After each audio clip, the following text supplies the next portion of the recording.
Hi hello welcome to our channel. నేను మీ సిరి. ఈరోజు కథలోకి వెళ్ళే ముందు ఒకసారి నేను చెప్పేది స్కిప్ చేయకుండా వినండి. మన ఛానల్లో చాలామంది వీడియోస్ చూస్తున్నారు. నాన్ సబ్స్క్రైబర్స్ చాలామంది చూస్తున్నారు. సబ్స్క్రైబ్ చేసుకోవచ్చు కదండి. నాకు కూడా ఎంకరేజింగ్గా ఉంటుంది కదా మీరు సబ్స్క్రైబ్ చేసుకుంటే. నేను కూడా హ్యాపీ ఫీల్ అవుతాను. జస్ట్ ఒక బటన్ అంతే కదా. మీరు సబ్స్క్రైబ్ చేస్తారు కదా, చేసేయండి. ఇక కథలోకి వెళ్ళిపోదాం. Mrs Agastya part 160. మేనేజర్ని చంపేయాలనిపిస్తుంటే కోపాన్ని ఆపుకుంటూ రచనని అలాగే పట్టుకుని కుర్చీ దగ్గరికి వెళ్ళి తీసుకెళ్ళి కూర్చోబెట్టాడు అరవింద్. ఓపిక లేనట్టు టేబుల్ మీద వాలిపోయింది రచన. ఆమెను అక్కడే వదిలేసి వెళ్ళిపోతుంటే అతని కోట్ 2 చేతులతో గట్టిగా పట్టుకుంది. ఆమె తనని నమ్ముతుందని అర్థమైంది అరవింద్కి. ఇప్పుడే వస్తాను, నేను ఎక్కడికి వెళ్ళట్లేదు, రచనకు చెప్పి మరో 2 నిమిషాలకు వచ్చాడు అరవింద్. అతని చేతిలో జ్యూస్ ప్యాకెట్ ఉంది. ఆమె ముందు పెట్టాడు. వద్దన్నట్టు తలాడించింది రచన దాన్ని. తాగు, నీరసంగా ఉన్నావు అన్నాడు. ఆమెకి బలవంతంగా తాగించాడు అరవింద్. అతని చేయి నేరుగా ఆమె శరీరాన్ని తాకుతోంది. అది రచనకి అర్థం కాకపోయినా అరవింద్కి తెలుస్తోంది. వెంటనే అతని కోట్ తీసి ఆమె మీద కప్పాడు అరవింద్. జుట్టు అంతా రేగిపోయి, కళ్ళంతా ఎర్రగా వాచిపోయి, బట్టలు చిరిగిపోయి ఉన్న ఆమెను చూస్తుంటే విపరీతమైన జాలి కలిగింది. ఆమె తనతో ఎందుకంత ఇష్టం లేనట్టు బిహేవ్ చేసేదో ఇప్పుడు అతనికి అర్థమవుతోంది. ఇలాంటి వెధవల వల్లే అందర్నీ ఆమె అనుమానించడంలో ఏమాత్రం తప్పులేదనిపించింది అరవింద్కి. అప్రయత్నంగా ఆమె జుట్టు సవరించాడు. అలా టేబుల్ మీద వాలి కళ్ళు మూసుకుంది రచన. సడన్గా తల్లి గుర్తుకు రాగానే ఆమె ఉలిక్కిపడింది. తన ఫోన్ కోసం వెతికింది. అది తన డెస్క్ కాదని తెలిసింది. గబుక్కున కుర్చీలో నుంచి లేవబోయి పక్కకు పడిపోతుంటే అరవింద్ ఆమెని గట్టిగా పట్టుకున్నాడు. మెల్లిగా అని అన్నాడు అరవింద్. అతని చేతులు విడిపించుకొని అడుగులో అడుగు వేసుకుంటూ తన డెస్క్ దగ్గరికి చేరింది. వెంటనే తన బ్యాగ్ వెతుక్కుని ఫోన్ తీసింది బయటికి. ఈ మధ్య కూతురు లేటుగా వచ్చినా క్షేమంగా వస్తోంది. ఎక్కువ వర్క్ ఉంటుందని ఆవిడకి అర్థమయ్యి ఇబ్బంది పెట్టట్లేదు. ఈరోజు కూడా అలాగే అనుకుని కూతురు కోసం ఎదురు చూస్తోంది రచన తల్లి. ఆమె ఎవరికో డయల్ చేస్తుంటే ఇబ్బందిగా ఆమె దగ్గరికి వెళ్ళాడు అరవింద్. అక్కడ అరవింద్ ఉన్నాడని సంగతి మర్చిపోయి స్పీకర్ ఆన్ చేసింది రచన. రచు, ఆవిడ స్వరం ఆతృతగా ఉంది. అమ్మా, ఒక్కసారికి ఏడుపు వచ్చేసింది రచనకి. రచు, ఇంత లేటేంటి? ఆవిడ అడుగుతుంటే నోటికి చెయ్యడ్డు పెట్టుకుని శబ్దం బయటికి రాకుండా ఏడ్చి ఎంతగానో కంట్రోల్ చేసుకుంటూ, ఇక్కడ లేట్ అయిందమ్మా, వస్తున్నా, నువ్వేం కంగారు పడకు సరేనా అని వెక్కిళ్ళు వస్తుంటే నెమ్మదిగా చెప్పింది రచన. త్వరగా రామ్మా, వచ్చేటప్పుడు జాగ్రత్త, ఏదైనా ఇబ్బంది ఉంటే నాకు వెంటనే కాల్ చేయి అన్నది ఆవిడ. ఆవిడ వెళ్ళడానికే సిద్ధమైపోతూ, పర్లేదమ్మా, నేను వచ్చేస్తానుగా, నువ్వేం కంగారు పడకు అని చెప్పేసి వెంటనే కాల్ కట్ చేసి టేబుల్ మీద వాలిపోయి ఏడవసాగింది రచన. ఎంత పెద్ద గండం నుంచి తను బయటపడిందో ఆమెకు మాత్రమే తెలుసు. లేకపోతే ఆ వ్యక్తి చేతిలో తను బలైపోయేది. అరవింద్ చెయ్యి ఆమె భుజం మీద పడగానే అదిరిపడింది. నెమ్మదిగా వెనక్కి తిరిగి చూసిన ఆమెకి అరవింద్ కనిపించగానే ఒకలాంటి రిలీఫ్నెస్ వచ్చి ఏడుపు ఆపేసింది. ఆర్ యు ఓకే అతను అడుగుతుంటే రచన తలాడించింది. అతనితో మాట్లాడాలన్నా, థ్యాంక్స్ చెప్పాలన్నా ఎందుకు ఆమెకి మాట రావడం లేదు. జరిగిన సంఘటన కారణంగా ఆమె శరీరం వణుకుతోంది బహుబాగా.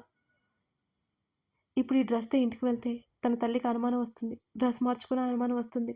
ఏం చేయాలో పాలు పోలేదు రచనకి. నిన్ను మీ ఇంటి దగ్గర డ్రాప్ చేస్తాను పదా అని ఆమె పక్కకు వచ్చి నిలబడుతూ అడిగాడు అరవింద్. వెంటనే తన బ్యాగ్ తీసుకుని పైకి లేచింది రచన. నేను వెళ్తాను అని చెప్పి రివ్వున ముందుకు వెళ్ళడంతో అతని కోటి కింద పడిపోయింది. అయినా సరే పట్టించుకోకుండా కంగారుగా వెళ్ళిపోతున్న రచనని 4 అడుగులు వేసి ముందుకేసి పట్టుకున్నాడు అరవింద్. భయంగా అతని వైపు చూసింది. నీ డ్రెస్ చిరిగింది అతను చెప్పడంతో ఆమె ఉలిక్కిపాటుగా తడుముకుంది. ఆమె భుజం నుంచి వీపు వరకు, నడుము వరకు ఆమె శరీరం బహిర్గతమవుతుంటే అతని చేతిని విడిపించుకుని గబుక్కున గోడకి ఆనుకుంది రచన. ఆమెకి చాలా చాలా టెన్షన్గా ఉంది. అసలు ఏం జరుగుతుందో అర్థం కానట్టుంది. ఆమె కళ్ళు బేలగా బిక్కుబిక్కుమంటూ అతన్ని చూస్తున్నాయి. డ్రెస్ తెప్పిస్తాను అంటూ అతను చెప్తుంటే వద్దండి అని ఆమె గట్టిగా చెప్పింది. ఆమె వైపు అయోమయంగా చూశాడు అరవింద్.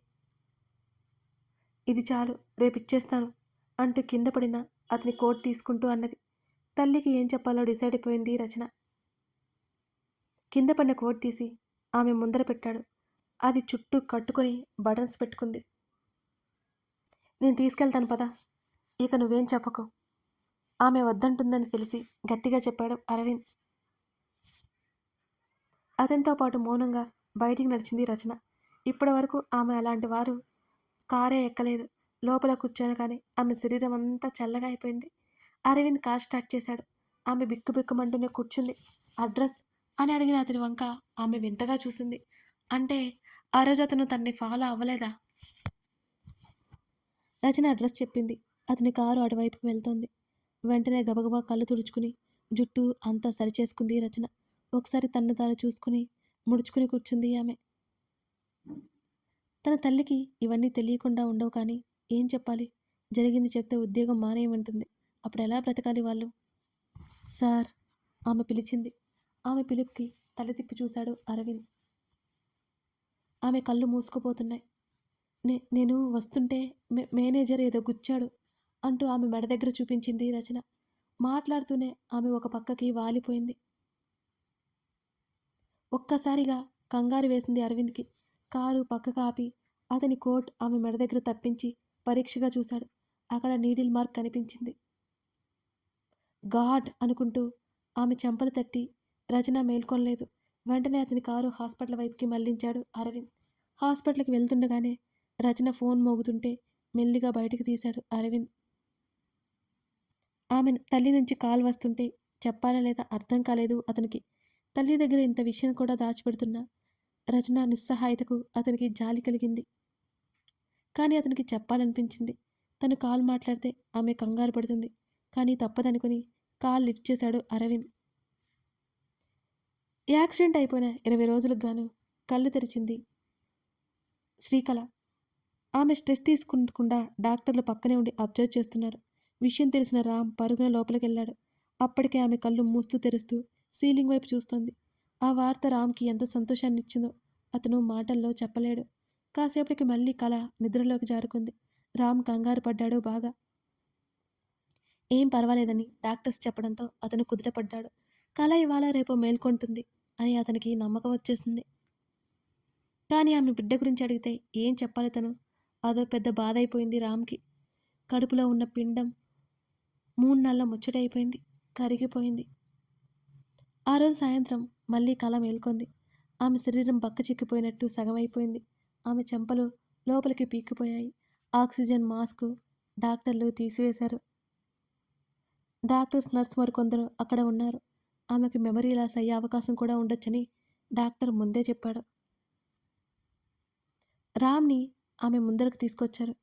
ఇన్ని రోజుల తర్వాత ఆమె గొంతు పెగలడం కష్టమే. కానీ రామ్ని గుర్తుపడుతుందా లేదా అని సందేహం అందరిలో ఉంది.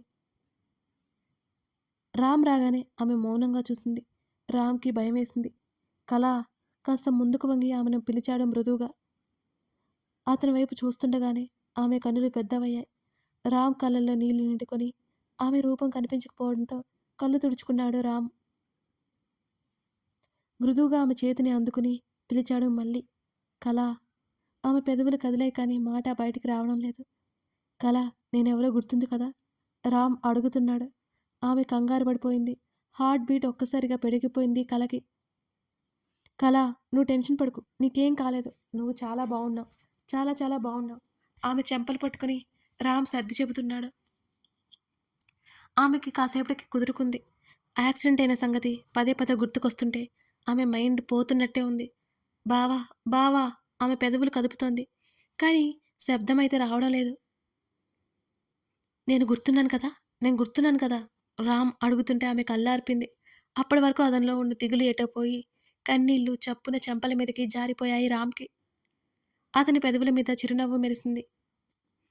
అతని కళ్ళు సంతోషంతో ఆగకుండా వర్షిస్తూనే ఉన్నాయి. ఆమె చేతిని లేపడానికి ప్రయత్నించి ఏదో చెప్పాలనుకుంటోంది ఆమెకి. కానీ మాట రావడం లేదు. 2 మినిట్స్ కంటే ఎక్కువ ఉండొద్దు రామ్ చెప్పేసి డాక్టర్స్ వెళ్ళిపోయారు. టెన్షన్ పడికే, తర్వాత మాట్లాడుకుందాం, నీకేం కాలేదు, చిన్న యాక్సిడెంట్ అంతే, ఏం కాదు ఏం కాదు. ఆమె విపరీతంగా భయపడుతుంటే ఆమె చెంపలు పట్టుకుని సర్ది చెబుతూ ఆమె తల మీద ముద్దు పెట్టుకున్నాడు రామ్. ఆమె చెయ్యి ఆమె పొట్ట మీదకి వెళ్ళడం రామ్ గమనించాడు. కానీ ఆ టాపిక్ అతను తీసుకురాలేదు. ఇప్పుడేం మాట్లాడొద్దు. నువ్వు తర్వాత మాట్లాడుకుందాం సరేనా? నీకేం కాలేదు. నువ్వు ఈ విషయం గుర్తుపెట్టుకో అంటూ నీళ్లు లేని పువ్వుల్లా వాడిపోయిన ఆమె పెదవుల మీద అతను ముద్దు పెట్టుకున్నాడు. ఆమె కళ్ళల్లో నీళ్లు వస్తున్నాయి. ఆమె ముఖం మీద చిరుముద్దులు గుప్పి సంతోషాన్ని తెలిపాడు. ఆమె తల నిమిరి ఆమె కంటి కొన్నుంచి జారిపోతున్న కన్నీటిని తుడిచాడు రామ్. అతన్ని చూస్తుండగానే ఆమె కళ్ళు మూసుకుపోయాయి. రామ్ ఆమె తల మీద మరొకసారి ముద్దు పెట్టుకున్నాడు. అక్కడి నుంచి బయటకొచ్చేశాడు. అందంగా లేని వాళ్ళని చిరాగ్గా చూసే అతను అందవిహీనంగా ఆమె మారిపోయినా అద్భుతంగా చూస్తున్నాడు. బహుశా బంధంలో మాయ ఇదేనేమో. శ్రీధర్ ఇచ్చిన డబ్బు వల్ల ఇన్ని రోజులు హాస్పిటల్లో ఉండగలిగాడు. అతను సిగ్గుతో చచ్చిపోతున్నాడు. ఎలాగైనా ఆమె డబ్బు తిరిగి ఇచ్చేయాలని రామ్ నిర్ణయించుకున్నాడు. ఇంత జరుగుతున్నా అగస్త్య మౌనంగా ఉండడం అతన్ని పిచ్చివాణ్ణి చేస్తుంది. అందుకేనేమో శ్రీధర్కి అతనంటే పిచ్చి. ఎంతమంది వచ్చినా అతని మీద పిచ్చి ప్రేమ పెంచుకుని అందరినీ కాదనుకుంది. శ్రీకళ వాళ్ళతో మాట్లాడింది అని తెలిస్తేనే ఒప్పుకోకుండా రెంకలు వేశాడు తను.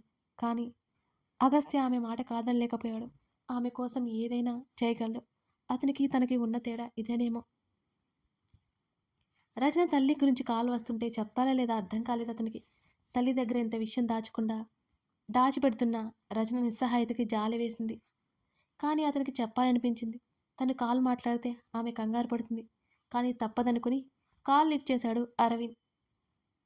రచు, నేను ఇంటి పక్కన గుడిలో ఉంటాను తల్లి. నువ్వు తినేసి పడుకో అన్నది ఆవిడ.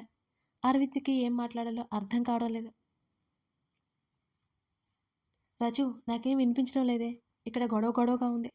నేను పక్కనే ఉన్నాను. జాగ్రత్తగా ఇంటికి వెళ్ళమ్మా. తలుపులేసుకో తల్లి ఆవిడ మరీ చెప్పింది. ఆ శబ్దాలకే గొంతు వినిపించట్లేదేమో అనుకుని కాల్ కట్ చేసింది ఆమె. అరవింద్ ఊపిరి పీల్చుకున్నాడు. ఆ మేనేజర్ ఆమెకేదో డ్రగ్ ఇచ్చాడని అర్థమైంది కానీ అదేంటో తెలియలేదు. వెంటనే రాజ్కి కాల్ చేశాడు. ఒకవైపు హాస్పిటల్కి అతని కారు దూసుకుపోతుంది. రాజుకి విషయం చెప్పి వెంటనే కనుక్కోమని చెప్పి కాల్ కట్ చేశాడు అరవింద్. రచనని హాస్పిటల్కి తీసుకెళ్ళిపోయాడు అరవింద్. సరిగ్గా అదే సమయంలో రాజ్ కాల్ చేశాడు. చెప్పు రాజ్ అని అన్నాడు. అది ఫీలింగ్స్ చెప్పించే డ్రగ్గట. రాజ్ మాటలకు అదిరిపడ్డాడు అరవింద్. వాట్ అని అదిరిపడ్డాడు. ఎస్ సార్, అతను ఇంకా పోలీసులకు పట్టించలేదు. మన వాళ్ళ దగ్గరే ఉన్నాడు. వాణ్ణి అలాగే ఉంచి రాజ్. నేను మళ్ళీ వస్తాను, మళ్ళీ చేస్తాను. కాల్ కట్ చేసి వెంటనే డాక్టర్కి ఇన్ఫర్మేషన్ ఇచ్చాడు అరవింద్. రచన మేల్కొంటే ఎలా రియాక్ట్ అవుతుందో అని మొదటిసారిగా భయం పట్టుకుంది అతనికి. కానీ సమయానికి డాక్టర్ నుంచి ట్రీట్మెంట్ అందడంతో ప్రమాదం నుంచి ఆమె బయటపడింది. అప్పటికి అర్ధరాత్రి 12 గంటలైపోతోంది. రచన వాళ్ళమ్మ మళ్ళీ కాల్ చేస్తుంటే చేతిలో ఉన్న ఫోన్ మోగుతూనే ఉంది. అరవింద్ కాల్ లిఫ్ట్ చేశాడు. రచు, ఆమె స్వరం కంగారుగా ఉంది. ఇంత సమయం దాటిన కూతురి ఇంటికి రాకపోవడంతో ఆమెకి కాళ్ళు చేతులు ఆడట్లేదు. ఏడుపు వస్తోంది ఒకవైపు. నా పేరు అరవింద్ అండి అన్నాడు అరవింద్ నెమ్మదిగా. తన కూతురు గొంతు కాకుండా వేరే ఎవరి గొంతో వినిపించగానే ఆమె భీతిల్లిపోయింది ఒక్కసారిగా. ఎవరు బాబు మీరు? మా రచన ఎక్కడా? అప్పటికే ఆమె అంత భయపడుతుంటే ఆమె స్వరం వణుకుతోంది. ఆంటీ, మీరు కంగారు పడకండి. నేను వాళ్ళ ఆఫీస్లో ఉంటాను. తనకి చిన్న యాక్సిడెంట్ అయింది అంతే. మీరేం కంగారు పడొద్దు అన్నాడు అరవింద్ చెప్తుంటే ఆమెకి గుండె జల్లుమంది. యాక్సిడెంటా? ఎలా ఉంది బాబు ఇప్పుడు? భయంతో ఆమె కళ్ళల్లో నీళ్లు వచ్చాయి. ఆంటీ, మీరు అసలు కంగారు పడకండి. రేపు ఉదయానికి లేస్తుంది. నాకు ఇంటి అడ్రస్ తెలీదు, లేకపోతే ఇంటికి తీసుకొచ్చేవాడిని. ఇప్పుడు మేము హాస్పిటల్లో ఉన్నాము. మీ అడ్రస్ ఏదో చెప్తే మా డ్రైవర్ వచ్చి మిమ్మల్ని తీసుకొస్తాడు అని అర్థమయ్యేలా చెప్పాడు అరవింద్. కూతురికి ఏమైందో అనే కంగారులో అతను నిజం చెప్తున్నాడా అబద్ధం చెప్తున్నాడా అని కూడా ఆమె ఆలోచించుకోలేదు. వెంటనే బయలుదేరిపోవడానికి సిద్ధమైంది. అరవింద్కి అడ్రస్ చెప్పేసింది. నేను ఇక్కడే ఉన్నాను అరవింద్ ఆవిడకి మరీ చెప్పాడు. వెంటనే డ్రైవర్కి కాల్ చేసి పంపించాడు అరవింద్. మరో అరగంటలో ఆవిడ కంగారుగా హాస్పిటల్కి వచ్చింది. అప్పటికే డాక్టర్కి చెప్పి ఉంచాడు అరవింద్ యాక్సిడెంట్ అని చెప్పమని. రూమ్ బయటే ఉన్న అరవింద్ని చూసి అతనే అని పోల్చుకుని దగ్గరికి వెళ్ళింది ఆమె. కథ కొనసాగుతోంది. ఇదన్నమాట సంగతి.